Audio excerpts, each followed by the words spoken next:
नमस्कार दोस्तों, मेरा नाम गोपाल पांडे है।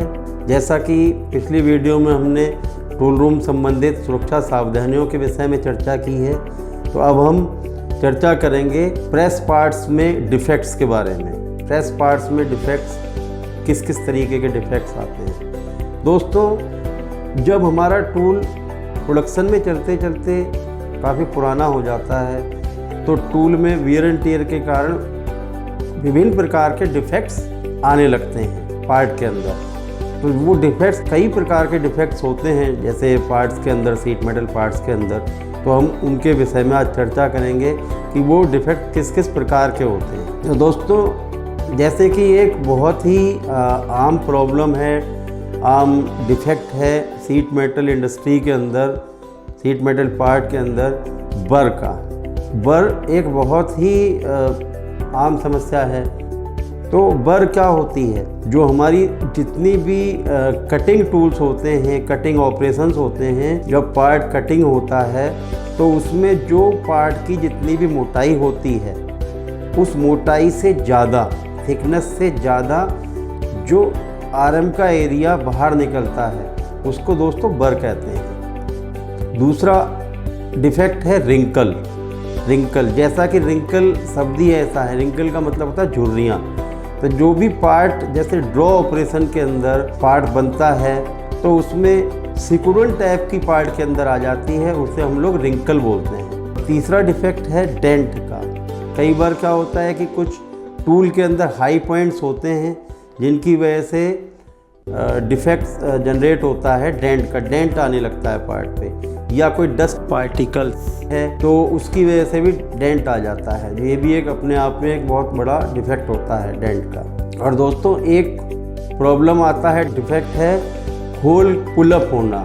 यानी जो हम लोग पार्ट के अंदर जो होल होता है वो खिंच जाता है ऊपर को, एक ये भी डिफेक्ट है। दूसरा है ट्रिम पुलअप, यानी ट्रिम लाइन, जैसे ट्रिमिंग डाई में जो हमारा आउटर एरिया, जो वेस्ट एरिया जो कटता है, उस कटिंग लाइन पे क्या होता है कि नीचे की जगह ऊपर की तरफ को उभर जाता है पार्ट, शेप खराब हो जाती है, उसको हम ट्रिम पुलअप बोलते हैं। और एक होता है दोस्तों डिफेक्ट ट्रिम डिफॉर्म, यानी जो ट्रिम की जो सरफेस है, ट्रिम एरिया की जो कटिंग हो रही है, वो हमारी झुक जाती है, ख़राब हो जाती है प्रोफाइल, उसको हम ट्रिम डिफॉर्म बोलते हैं। ऐसे ही एक डिफेक्ट है होल डिफॉर्म।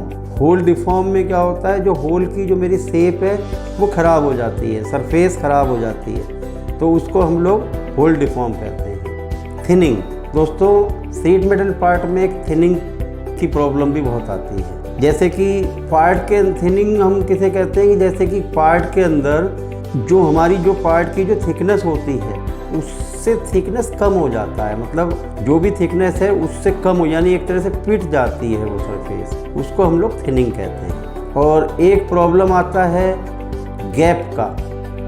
पार्ट के अंदर गैप आता है। अब गैप कैसे आता है? जो कि पार्ट फाइनल पार्ट बन जाता है हमारा, उसको क्या होता है कि क्वालिटी वाला जब चेक करता है पैनल चेकर पे रख के, तो उसमें गैप आता है। जैसे हमें रिक्वायरमेंट 3 ± 0.5 का होता है तो वो बढ़ के 5 mm, 4.5 mm इस तरीके से हो जाता है, तो वो गैप की प्रॉब्लम्स आती हैं। और एक प्रॉब्लम जो डिफेक्ट होता है वो ट्रिम लाइन का कम या ज़्यादा होना, जैसे कि हम फ्लश बोलते हैं। इसमें क्या होता है, पैनल चेकर पे जो ट्रिम लाइन डिफाइन होता है, उस ट्रिम लाइन से पार्ट कई बार माइनस हो जाता है और कई बार प्लस हो जाता है। इस दो तरीके की प्रॉब्लम्स होती हैं। एक डिफेक्ट होता है क्रैक, यानी पार्ट में क्रैक आता है। क्रैक का मतलब यानी कि किसी भी पार्ट में दरार पड़ जाना, किसी पर्टिकुलर एरिया पे दरार होना, दरार पड़ती है, यानी वो क्रैक हो जाता है पार्ट, वो एक डिफेक्ट होता है। ये भी एक आम समस्या है। कई बार पार्ट में डिफेक्ट आगे पहुंच जाता है, पार्ट बना हुआ, और पकड़ नहीं पाते, क्वालिटी से भी नहीं पकड़ में आती, तो वो आगे पहुंच जाते हैं डिफेक्ट। तो ये कुछ डिफेक्ट्स थे हमारे, मतलब जो कि सीट मेटल पार्ट्स में आते हैं। अभी हम दोस्तों इस टॉपिक को यहीं विराम देते हैं और अगले टॉपिक में हम चर्चा करेंगे इन प्रकार के डिफेक्ट्स को हम किस तरीके से टूल में काम करें कि ये डिफेक्ट जनरेट ना हो, प्रेस से प्रोडक्शन के दौरान ये जनरेट ही ना हो तो हम टूल में किस तरीके से काम करें, उसके विषय में हम अगले टॉपिक में चर्चा करेंगे आगे। तो नमस्कार दोस्तों, धन्यवाद।